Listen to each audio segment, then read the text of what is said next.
So have you ever won an argument, but you actually felt much more disconnected afterwards?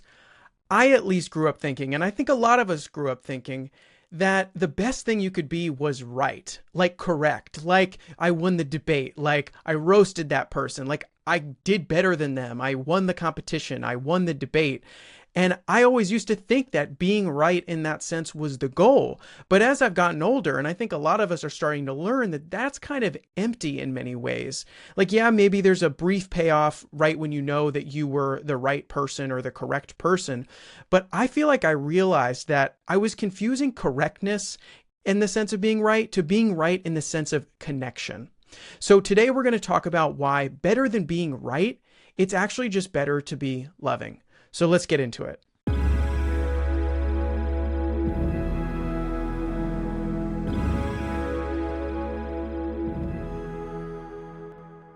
So like I mentioned, what if being loving is actually much more important than being right? And when we think about why it's important to be right, it's actually that all of that importance is on being loving, and just being correct or being right is the closest that some of us get. This really isn't just like a nice idea in the sense of like, I want to be loving and it's good to be loving, but it's actually a path to inner peace. It's a path to no longer striving in all the forms that the ego takes, to trying to be right, to trying to be rich, to trying to be famous. All of those are different formats of doing the right thing, being the better version, being the better person, being the better anything. And ultimately being willing to just be loving rather than correct, rather than the winner of the argument. Yeah, it's a path to inner peace, and it's a path to radical honesty about what we are, that we don't feel good when we're just the winner of an argument and the other person feels bad. I mean, maybe briefly if you feel like there's some sense of vengefulness or justice that was done, but love is really the thing that sustains and is lasting. So, culturally, we are conditioned to win debates. I mean, I can't tell you how many times I've seen some type of video about somebody getting roasted or a debate, and I've definitely fallen prey to wanting to see these debates happen. I mean, I feel like on Jubilee, like they have tons of debates, and it's all about people trying to be right. And in the background, I think, there is value to it in the sense that sometimes we come to a place of understanding. But to me, that's the value of it. The value of it is not like us getting to indulge in all of these sort of like oppositional and competitive like experiences with issues that are like hot button issues that make us feel like infuriated. I mean, in some senses, like maybe it's better to know that that happens than not. But ultimately, to me, it's those moments when like the person who's like the one surrounded or whatever, and the people surrounding them, they have like a moment of connection and like joining. And so I guess for me, like, it's really important to remember that maybe it really is that moment of unification, that moment of connection is what we should strive for in our lives in general. So like even in spiritual communities, we can become like correction police, like especially if you're really passionate about your spiritual practice, your ego takes it on, it has like this idea about itself, and then it tries to like use the teachings that we're meant to heal, meant to love, meant to join, meant to feel connected, to judge other people for not doing what it is they think they're supposed to be doing. Of course, just a form of spiritual materialism, making it a rule like any other. Then it becomes about the teacup rather than the tea, about the banana peel rather than the banana, about the sort of rituals and rules and regulations rather than the love, the peace, the light that they were meant to sort of point us to at one time. So being right can feel safe to the ego, but it often closes off the heart. I know all too well that I feel like my heart gets so closed off when I'm just trying to be understood. I need you to understand me and to say, Jack, you're right. Whenever I'm doing that, my ego is just like reaching out like this, like, give me love, please, give me love. And like, couldn't it be so much simpler if I just like let go for a second? And there's a really great, like amazing classical sort of like concept from A Course in Miracles, sort of a quote, sort of a teaching, sort of a pointer, which is just a simple question. Would you rather be right or be happy? And I think a lot of us are unfortunately choosing to be right because we think it'll make us happy, when in reality, it's the reverse. It's not until we let ourselves just be happy, be content, be loving, that then we can feel a righteousness that is not righteous like I'm supposed to be right, but that we are aligned with love rightly, that we have chosen again and we chose love, and now we can be in that state of love, state of grace. So in a previous video, I talked a little bit about being a peace giver, and that's kind of what I'm getting at here. You know, it's not someone who controls outcomes, but one who allows love to express through them in the needed form. And this, what I'm talking about today, is like exactly the circumstance that so many of us find ourselves in, like these days especially, where we could embrace that love within ourselves and then allow it to spread outward. But what does that really mean? What does it mean to have that spiritual pivot, to choose love? So it doesn't mean being passive. It means being present. And those are very like different things. It's a very important distinction to make, because I think so often we're caught up in the binary between active and passive. But love is like a dimension above that, or presence is a dimension above that, where you could be what appears to be passive or appears to be active, but it coming from a place of love. You could also appear to be active or appear to be passive and not be coming from a place of love. So being present is the most important thing here. That's what, in some ways, presence is like what it looks like when we choose love. So love might look like listening instead of defending. That's definitely true for me. I'm like reading this, you know, seeing my notes here, and I'm like, oh man, that's one for me. But it also could look like setting a boundary without attacking. It could look like saying no, but doing it from a place of love, doing it from a place of, this is just the truth. This is just my truth that I'm sharing with you now. No, I'm not going to do that thing that you want me to do. No, I'm not going to go out at midnight and go drink or whatever. Or I'm not going to stay out till 3 a.m. and screw up my sleep the next day. More power to you. If you enjoy that, that's wonderful, but that's just not what I'm going to do. So it's a no from me. Or even just saying nothing at all. Like, you could let the silence speak. Like I said, it could look passive, it could look active, but ultimately love is, well, love. So the love of God. And what I mean by love of God, I mean, in some ways it's like the love that maybe we have for God or something, but I also mean it, and maybe more importantly, at least for us who are informed, trying to deal with all this stuff, love of God as in like the love that comes from God, like the love that has God as its source, or love with love as its source. Love itself, basically. It takes many forms based on our willingness and the needs of the moment. So it's affected by our conditioning, it's affected by our habits, it's affected by our preconceived notions, our basic assumptions, the environments we're in, the work we've done, the shadow work we've done, the inner child work we've done, the parts work we've done. It's affected by all of these things, because ultimately all of these things affect our willingness to receive love. So it's not that love is like something we have to dig into and then pull out and it's gold and it's like, yay. Love is all pervading, and it's just a matter of us being willing to open ourselves to it. And all of these conditioning, all those things I listed, are all these blocks to love. And one of the biggest blocks to love is needing to be right in any situation. Because I think there's a fear, the ego tells us at least, that there's a fear that if we are wrong, then we are, I don't know, worthless, in hell, in the void, never gonna experience peace or happiness. Ironically, that's how it keeps us never experiencing peace or happiness, the need to be right. And so if you ever see like the best debaters or the best conversationalists, even when they disagree with the person, you can tell they're not trying to be right. I think about somebody like Alex O'Connor, for example. Like, he brings up great points when he has people on, especially like Christians who are, you know, maybe more conventional Christians or Christian apologists, I think is the term. But he comes from a place of curiosity. Curiosity is a wonderful form that love can take, especially when you disagree with someone. And I don't mean curiosity like, I'm curious why you do that. It's not like that. It's curiosity where you don't say the word. It's where you are asking questions and it is so clear you're not trying to pin them down. You're asking them open questions that allows them to express themselves. Another person who does this really, really well is Andrew Callahan, who's kind of like a journalist, news guy, on the street reporter. But he speaks with all different kinds of people, and you can tell that his journalistic impulse is coming from a place of love. No question. because his questions, even though sometimes the people look ridiculous or dumb or stupid or whatever, we're projecting that onto them, but he's just letting them talk, and he's asking them questions that gets them to talk. And, however they end up looking, that's how they end up looking.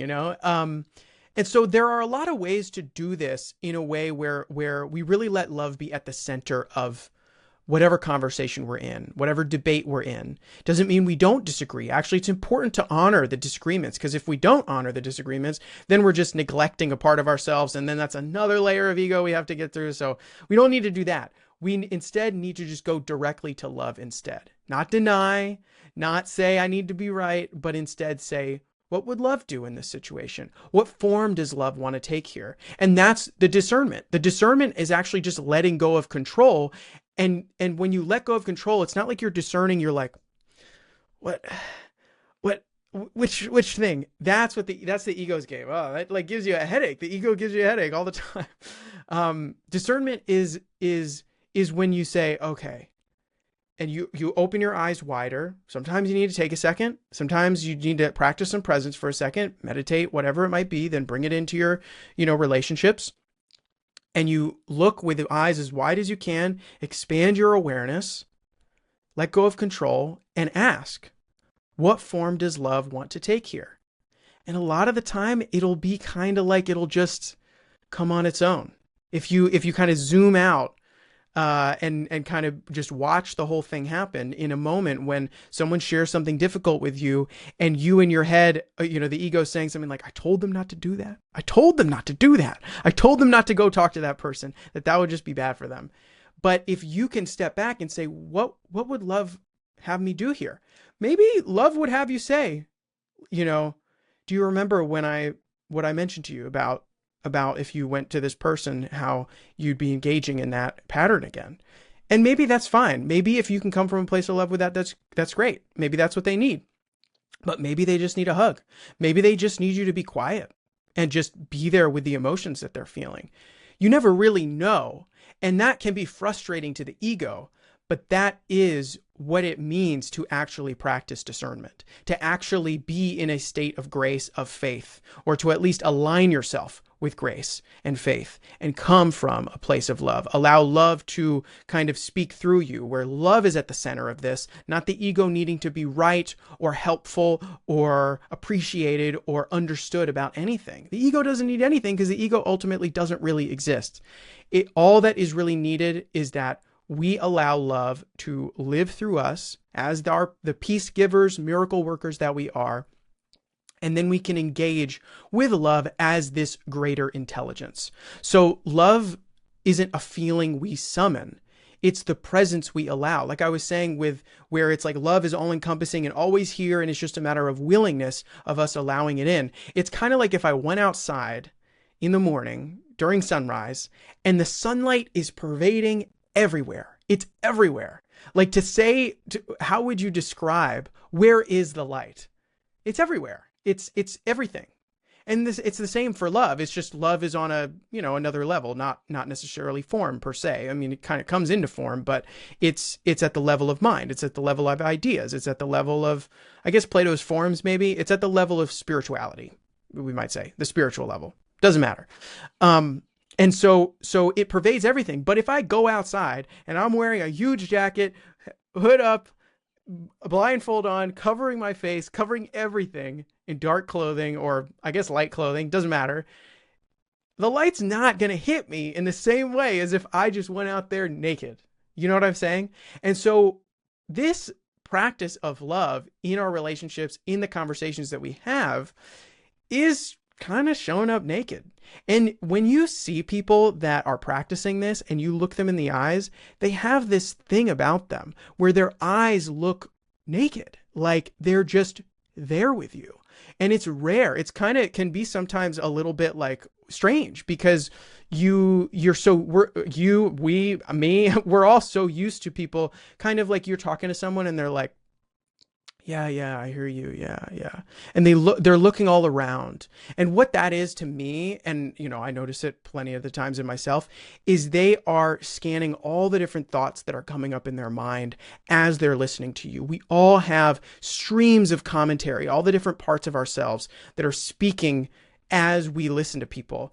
And these people, when their eyes are just wide open, they're practicing discernment, they're practicing letting go. It doesn't really matter what the words are at a certain point. It's just choosing love rather than fear, and listening to all the different voices in the head from the ego. That is choosing fear, as in it's choosing separation. And so choosing love is like, you're right here. We're right here together. You, me, us, the one, God, capital S, self, love, Holy Spirit, Christ, whatever it is. It's just us right here all the time, forever. It's easier to be naked when we're in that state because we realize we're all naked. People that we're looking around like this and we're having a conversation and maybe we have a little bit of eye contact, but we also kind of have this little bit of a haze or like wall over us. Like we're naked too. Like, love has X-ray vision. You know what I'm saying? Like God, love, ultimately us, who we really are. We have X-ray vision. We can see through all that stuff. And the thing though, which is interesting, is that if you are sort of occupied by love or allowing love to see through anybody's blockages, etc., then you're also naked. And so there's an interesting play, because then the ego tries to grab control again, tries to be right, and might be in a conversation where you're really listening, and then the person says something and the ego's like, that smells so good. I bet that being right moment would be so tasty if you just said that thing right now. You have such a good spiritual thing to say, or you have such a good right way to say to that person. And so it can be very tempting. But if we can hold firm, be rooted in the Tao, as the Tao Te Ching says, then love continues. It just keeps flowing, It's just about being as holy, as much of a whole for love as we possibly can.